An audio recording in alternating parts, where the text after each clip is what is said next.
bien les goûts. Et à la fin, quand le goût aura bien réduit. Et merci Muffin Guy pour le follow, merci beaucoup. On fait souvent des Muffin Guy. Et on fait des bisous si tu le souhaites. Bref. Merci d'être toi aussi. J'aime pas Maë, elle est méchante. Bah je comprends pas comment tu fais pour proposer des choses nouvelles chaque jour. Tu testes avant ou pas? Alors je ne teste jamais. Mais c'est juste qu'il y a tellement de choses dans la vie, dans le monde, dans ce monde, et c'est la chance qu'on a. C'est que il y a tellement de cuisine dans toute cette terre, il y a tellement de recettes, il y a tellement de déclinaisons. Et en plus, le mercredi, j'invente des choses qui n'existent pas encore, en mélangeant encore des recettes ensemble. Eh bien, l'éventail des possibilités est illimité quasiment. Tant qu'on a de l'envie de créer, je pense qu'on n'a aucune limite.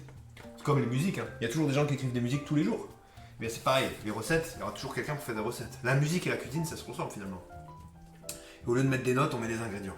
Au lieu de mettre des instruments, on met des assaisonnements. Et voilà. Et c'est beau. Et c'est beau la vie. Oui, il était vieux, il cuisinait de plus, on le voyait très peu, j'ai dû le voir en 3 mois, 2 fois, mais c'était tellement fou, je buvais ses paroles. Ouais, bah j'imagine, le mec il est vraiment captivant. Moi j'ai vu que leur vidéo, t'imagines bien, parce que forcément c'est là où on le voyait le plus, enfin c'est là où il est le plus le voir. Alors que des tickets d'or, il n'y en a que 5. Serais-tu... De l'argent, il y en a tout le monde, on en imprime... Putain, attends, je vais te faire bien la réplique. De l'argent, on en imprime tous les jours. Il a des milliers de... Putain, j'arrive pas bien à la faire. Les amis, Charlie la chocolaterie, on se remet dans la scène. De l'argent, il y en a partout. Il y en a imprimé tous les jours. Mais des tickets d'or, il n'y en a que 5. Seul un bêta accepterait d'échanger ce ticket d'or contre de l'argent. Non, mais qu'est-ce qu'il est bête, celui-là. C'est quoi Bastien Rebeu? Monsieur, je ne sais pas le nom en rebeu. Mais je peux demander, peut avoir la réponse dans quelques instants. Mais Pastilla, en vrai je sais pas. Je sais pas. En anglais c'est mieux, ouais j'imagine. On imprime tous les jours grâce à Kipo Quiz. Elle est belle. Sympa le stage, c'est clair, un stage en mode beau gosse. Hein. Du coup monsieur, je ne sais pas le nom, mais tu sais c'est avec des feuilles de briques. Et dedans il y a du poulet et des amandes grillées. Le mec qui commente la photo, c'est le mec d'une personne sur Twitch. Oui bah j'ai bien compris.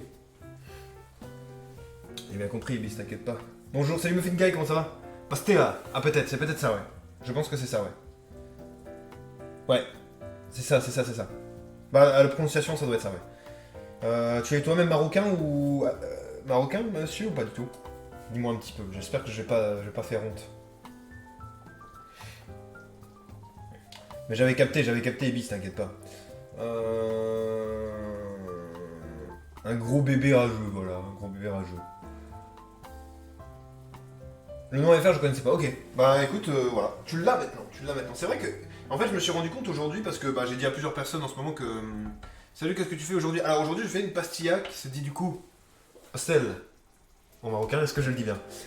Qui est en fait une espèce de tourte. Si on peut comparer ça à une tourte au poulet, mais avec des feuilles de briques, des amandes grillées, caramélisées, et une sauce avec une petite farce avec des œufs, cuites dans le bouillon du poulet. Donc c'est quelque chose de très fondant, très croustillant. Entre fondant et croustillant et très bon. Goût du gâteau. Hein? Toi, t'as quelle origine, ça te dérange pas de le dire? Oh, ça me dérange pas, non. Alors, j'ai des origines espagnoles un peu lointaines, enfin pas si lointaines que ça, mais bon, disons un petit peu. Et après, sinon, je suis relativement français, mais oui, j'ai quelques origines espagnoles, de par ma famille paternelle, disons. Mais du sucre, de la cannelle par-dessus. Oui, exactement. Saupoudré de sucre glace et de cannelle. Excuse-moi, je me suis mouché devant vous. Voilà, du coup, Muffin Guy, voilà, on va se mettre ça en mode tranquillos. Aujourd'hui, c'est de la cuisine marocaine, du coup. Donc j'espère que tu as kiffé, c'est assez croustillant, c'est assez bon. Quand t'aimes le sucré salé, c'est une dinguerie, voilà, exactement. Si vous aimez la cannelle et le sucré salé, c'est ouf. La sangria familiale. Tu sais que j'ai bu tout à l'heure une sangria d'ailleurs, faite par ma soeur, qui est pareil, les mêmes origines espagnoles que moi, c'est-à-dire assez peu prononcée, mais par chance, j'ai des amis espagnols, je connais assez bien. Je parle espagnol, voilà, j'ai des amis espagnols, mais ça n'a rien à voir avec mes origines finalement, c'est plus ou moins une... Oh, merci beaucoup pour ton abonnement, Poulini Burger Blanc Sec, énorme. C'est bon ça, c'est bon, premier abonnement, début d'une aventure. Tu appartiens à présent à la team Coquillette, tu as une petite coquillette à côté de ton pseudo, et tu soutiens désormais l'aventure El Bardino 2